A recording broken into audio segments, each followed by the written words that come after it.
Bismillahirrahmanirrahim. Assalamu alaikum. My name is Anam and my topic is standard quality management in industries. What is quality management system? Quality management system ये है कि किसी भी तंजीम की हम लोगों ने जो क्वालिटी होती है या उसकी जो पॉलिसी है या उसके जो मकासद है ना, उसको हम लोगों ने उसमें बेहतरी लानी होती है। और ये इजाज़त देता है कि हम लोगों को जिस भी यानी कि चीज़ की डॉक्यूमेंट की ज़रूरत होती है तो हम लोग उसमें अपना जो मकसद है वो अटेन कर सकें। उसके बाद अब ये जो एक प्रॉपर हमारे पास क्यूएमसी है ना, इसका मकसद ये है कि अगर हमें कोई प्रॉब्लम्स मिल गई है तो हम लोगों ने उसको रिज़ॉल्व करना होता है बेहतर तरीके से। और ये एक ऐसा तरीक़ाकार है कि जिसमें हम लोगों ने ना और इम्प्रूविंग लानी होती है अपनी प्रोडक्ट्स में और अपनी खिदमात में, और ताकि जो हमारे कस्टमर्स हैं उनकी ज़रूरियात पर फोकस किया जा सके और उनकी जो मेयार है क्वालिटी का उसको बढ़ाया जा सके। और जी ISO 9000, अब ये जो term ISO stand for the international organisation for standardisation. Greek word में इसका मतलब है इक्वल, यानी कि ये चाहती है कि हम लोग सबको इक्वलिटी का आइडियाज़ दें। ठीक है। और ISO 9000 जो फैमिली है ना, ये रिलेट करती है जी क्वालिटी मैनेजमेंट से। ठीक है। और इसका मकसद ये है कि जो हमारे कस्टमर्स हैं या दूसरे स्टेक होल्डर्स हैं उनकी ज़रूरियात को पूरा किया जा सके।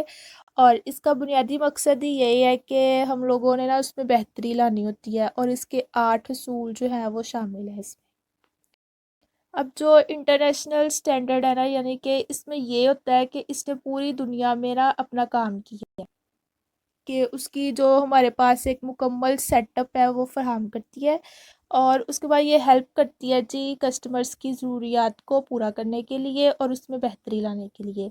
उसके बाद ये एक ऐसा सिस्टम है कि जिसमें ना यानी कि कोई गारंटी वगैरह नहीं होती, लेकिन 1987 में ना इन्होंने एक अपना यानी कि ISO जो है उसको एक फॉर्म में डेवलप किया था। ठीक है। और 19 कंट्रीज़ जो थी ना उसमें ये मुकम्मल तौर पर एक इदारे पर मुश्तमिल था। और आगे इसके बहुत से यानी कि फ़ायदे वगैरह आते हैं कि हम लोग अगर किसी भी चीज़ में कोई कमी है ना तो उसका एक फ्लो चार्ट ड्रा करके ना तो हम लोग उसको दूर कर सकें। आगे हमारे पास 8 क्वालिटी मैनेजमेंट प्रिंसिपल्स हैं। फर्स्ट वन है जी कस्टमर फोकस। इसमें यह है कि तंजीम को चाहिए कि वो अपने कस्टमर पर उनकी जो भी ज़रूरियात है ना उनको पूरा कर सके, उसमें ज़्यादा से ज़्यादा जो है वो बेहतरी लाए। आगे इसमें स्टेप ये होंगे कि जो उनकी प्रोडक्ट्स है ना उसमें वो यानी कि कस्टमर की उसमें रेंज हो ताकि वो उसको ले सके। डिलीवरी प्राइस भी नॉर्मल होनी चाहिए। उसके बाद जी उनकी जो ज़रूरियात है उनको भी ज़ेर बहस लाया जा सके। अब जो कस्टमर की सेटिस्फेक्शन है, मतलब कि अगर उन्होंने डिलीवरी की है उनको आपकी प्रोडक्ट अगर पसंद आई है तो उसके बाद जो उनके रिव्यूज़ है उनकी स्ट्रेंथ जो है वो अच्छी होनी चाहिए। और उसके अलावा ये है कि जो रिलेशनशिप है कस्टमर का और ऑर्गेनाइज का वो एक अच्छा होना चाहिए। सेकंड है जी लीडरशिप। लीडरशिप में ये होता है कि आप लोगों का जो ऑर्गेनाइजेशन का इन्वायरमेंट है ना उसको बेहतर लाया जाए और लोगों के और उसके मकासद के दरमियान एक अच्छी अटैचमेंट होनी चाहिए। अब इसमें ये है कि एग्जांपल्स के तौर पर वो एक अच्छा हो, उसके बाद उसका क्लियर विजन हो, ऑर्गेनाइजेशन फ्यूचर के साथ वो सिंसियर होना चाहिए, ट्रस्ट को बिल्ड करना चाहिए और जो उनके खौफ है उसको दूर करना चाहिए। और तंजीम में यानी कि हमेशा ऑर्गेनाइजेशन में ना जो हमारे पास पर्सन होना चाहिए वो एजुकेट और वेल एक्सपीरियंस्ड होना चाहिए। आगे जी इन्वॉल्वमेंट ऑफ पीपल के, अगर एक अब हमारे पास ऑर्गेनाइजेशन है तो उसमें हम लोगों ने एक्सपीरियंस्ड लोगों को शामिल करना है जिससे जो है ना वो हमारी ऑर्गेनाइजेशन को ही फ़ायदा हासिल होगा। उसके बाद रिस्पॉन्सिबिलिटी होनी चाहिए प्रॉब्लम्स को सॉल्व करने की, और जिसके पास जो नॉलेज हो उसको शेयर करना चाहिए अपनी टीम के साथ, और ये एक टीम वर्क जो होता है वो सबसे बेस्ट होता है। उसके बाद है जी हम लोगों को सेटिस्फेक्शन होनी चाहिए अपने काम से। और पार्ट लोगों को ज़्यादा से ज़्यादा यानी कि पार्ट बनाया जाए ऑर्गेनाइजेशन का। नेक्स्ट है जी प्रोसेस अप्रोच। जब हमें एक डिज़ायर्ड रिजल्ट मिल जाता है कि जो हम लोगों ने काम किया होता है अपने उससे मिलता जुलता, तो उसकी जो एक्टिविटीज़ है ना उसको मैनेज करना चाहिए, यानी कि उसमें और से और इम्प्रूवमेंट लाई जाए। इनपुट और आउटपुट का हमें प्रोसेस का उसको मेजर करना चाहिए। उसके बाद अपनी रिस्पॉन्सिबिलिटी जो होती है अकाउंट की मैनेजिंग प्रोसेस उसको क्लियर होना चाहिए, और इंटरनल एंड एक्सटर्नल जो कस्टमर है ना उनकी पहचान होनी चाहिए। सिस्टम अप्रोच मैनेजमेंट, इसमें ये होता है कि अगर हमारा सिस्टम इस हद तक चला गया है कि वो एक अच्छे मकसद को पूरा कर रहा है, तो उसकी जो इफ़ेक्टिवनेस होती है ना वो जी ऑर्गेनाइजेशन पर डिपेंड करती है। हमें एक स्ट्रक्चर टाइप यानी कि फ्लो चार्ट होना चाहिए कि हमारा मकसद क्या है। उसके बाद इसको हम लोगों ने कैसे इससे भी अच्छा तरीके से ना प्रॉपर तरीके से उसको इन्वॉल्व करवाना है। एस्टिमेट होना चाहिए रिसोर्सेज रिक्वायरमेंट का। कंटिन्यूसली इम्प्रूवमेंट, अब इसमें ये है कि अगर हमें अच्छी अचीवमेंट मिल गई हुई है तो उसका मकसद ये नहीं कि हम लोग उसको वहीं पे ड्रॉबैक कर दें, बल्कि आहिस्ता आहिस्ता हम लोगों को उसमें बेहतरी लानी चाहिए कि और भी अच्छे कॉन्सेप्ट देने चाहिए, और जो चीज़ें ख़राब थी उनको अवॉइड करना चाहिए, और जो चीज़ें अच्छी थी उनसे भी ज़्यादा से ज़्यादा बेस्ट चीज़ें लाई जाएँ। उसके बाद जी ये सारा प्रोसेस जो है ये इफ़ेक्ट करता है ऑर्गेनाइजेशन पर, और अपने जो गोल्स जिनके मकसद वगैरह है उसको उस बिल्कुल उसको सामने रख के हमें काम करना चाहिए, ताकि जो हमारा ट्रैक है या हमारी ऑर्गेनाइजेशन है उसमें इम्प्रूवमेंट लाई जा सके। आगे factual approach to decision making, कि इसका जो अब हमारे पास एक काम हो गया है तो उसका जो डाटा उसको एनालाइज करना है एज ए इंफॉर्मेशन, कि हम लोगों ने डाटा कलेक्ट किया है, उसको इंफॉर्मेशन की है रेलिवेंट जो हमारा ऑब्जेक्ट था उसके रिलेटेड। उसके बाद हम लोगों ने वैलिड मेथड यूज़ किया है उस इंफॉर्मेशन को यूज़ करने में। उसके बाद जी स्टैटिकल टेक्निक्स के ज़रिए उसको समझा है।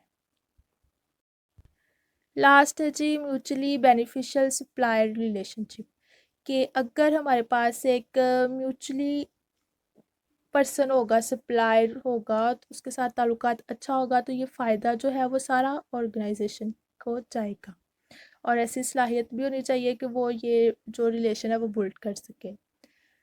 इसमें ये है कि हम लोगों ने आइडेंटिफाई करनी होती है सिलेक्ट की सप्लायर की, जिसके ज़रिए सारा जो हमारा होता है स्ट्रॉन्ग पावर प्लांट कह दें या कुछ भी वो जो है वो रन करता है। उसके बाद क्लियर और ओपन कम्युनिकेशन होनी चाहिए। जॉइंट इम्प्रूवमेंट प्रोडक्ट्स में भी हमारी होनी चाहिए और प्रोसेस में भी। शेयर इंफॉर्मेशन के अपनी जो नॉलेज है उसको शेयर करना चाहिए, और फ्यूचर प्लान्स करने चाहिए।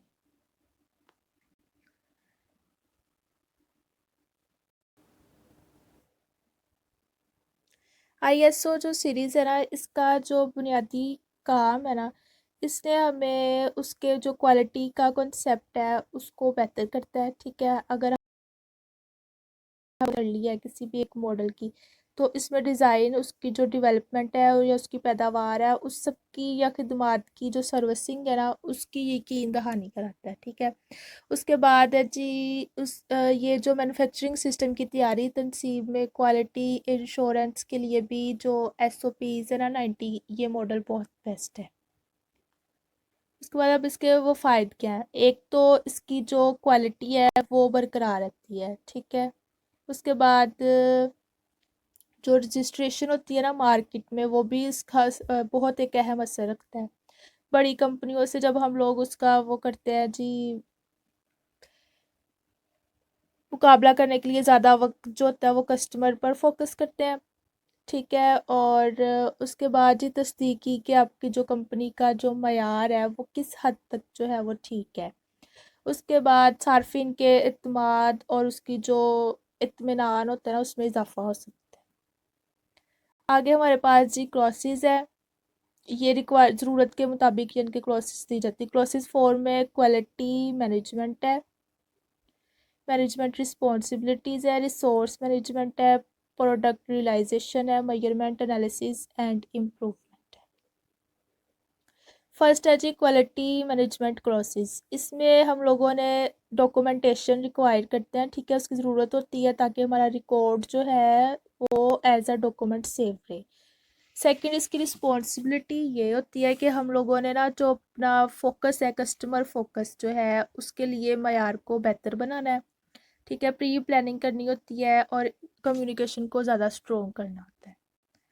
रिसोर्सेज मैनेजमेंट रिक्वायर्ड प्रोसेस में ये होता है कि हमें अपने काम जो कर रहे हैं ना, इन्वायरमेंट, उसका एक ढांचा बनाना चाहिए, ढांचा बना के लोगों को उसमें आनी चाहिए, पता होना चाहिए कि ये चीज़ क्या है। सेकेंड है जी प्रोडक्ट रियलाइजेशन रिक्वायरमेंट क्लोसेस। इसमें हमें कस्टमर से रिलेटेड सारी इंफॉर्मेशन या कम्युनिकेशन करनी होती है इकट्ठी। उसके बाद है जी Maihar analysis and improvement classes. इसमें ये है कि हम लोगों ने सारा जो डाटा है ना उसको इकट्ठा करना होता है, और इकट्ठा करने के बाद कस्टमर की जो सेटिस्फेक्शन है वो आ जाती है, इसमें तज्जिया आ जाता है एनालिसिस का, और उसके बाद कम्युनिकेशन को भी इम्प्रूव करना होता है, इम्प्रूवमेंट पे ज़्यादा फोकस करना होता है।